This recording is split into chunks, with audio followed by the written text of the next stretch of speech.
halkani waa guriga Hooyaaniso waa hooyo haysata laba caruur ah kuwaasoo midnaba uusan hadlin Soconina waa dhacdo murugo iyo naxdin leh waa agoon aan haysanin daryeel caafimaad iyo mid kale intaba hooyadan dhashay labadan caruurta ayaa iyaduna ah qof dhimirka ka xanuunsan oo marmarka qaar aan waxba dhaamin caruurta ehelka ilmahan iyo hooyadooda ayaa sheegay in dalka gudihiisa wax looga qaban waayay ayna geeyeen isbitaallo badan oo ku yaala gudaha Soomaaliya dhaqaatiirta ayaa u sheegay in dalka dibadiisa wax looga qaban karo balse aan looga qaban karin gudaha wadanka mid kamida ehelada ilmahan iyo hooyadood ayaa inoo sheegay inaysan awoodin dalka dibadiisa inay u qaadaan ilmahan waxayna ummadda Soomaaliyeed hay'adaha wax gargaara iyo dawladda Soomaaliyeed ka dalbadeen inay gargaar degdeg ah u fidiyaan kana caawiyaan sidii dalka dibadiisa loola qaadi lahaa ilmahan yaryar ee dhiban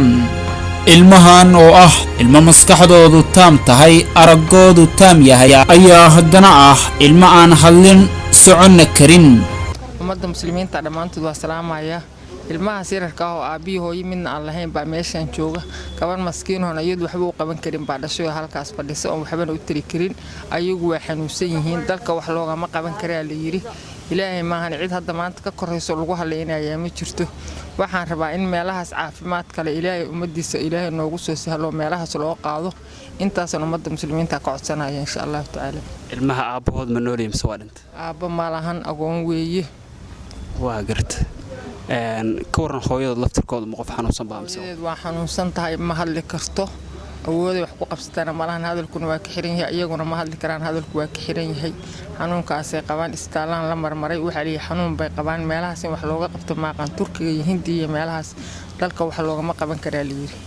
waa garta marka ummadda muslimiinta iyo kuwa Soomaalida maxaa ka dalbanaysaa in dalka gudihiisa lagu daweeyo mise in dalka dibadiisa ma dalka dibadiisa rabaa ilmahan dalka wax looga ma qaban karaa la dalka dibadiisa waxaan ku codsanayaa ummadda islaamka iyo ummadda Soomaaliyeed in ilmahaas iga caawiyaan ilmahaas la isu daweeyo insha Allah billahi adigu marka gabadha hooyadeed baa tahay mise dariskaas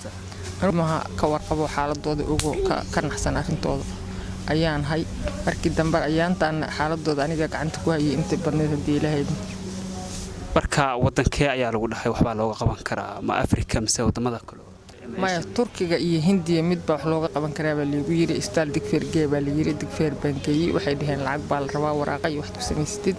marka waxay dhaheen Turkiga ilmaha wax looga qaban karaa anagu wax kama qaban karno waa dhibane aan haysanin daryeel ku filan balse ka dhul sugaya fariinta u direen ummadda muslimiinta iyadoo Ilaahay quraankiisa kariimka ku sheegay iscaawiya markii aad iscaawisaan ayaa aniguna idin caawin doona maxamed cabdirashiid xasan cadaani media muqdisho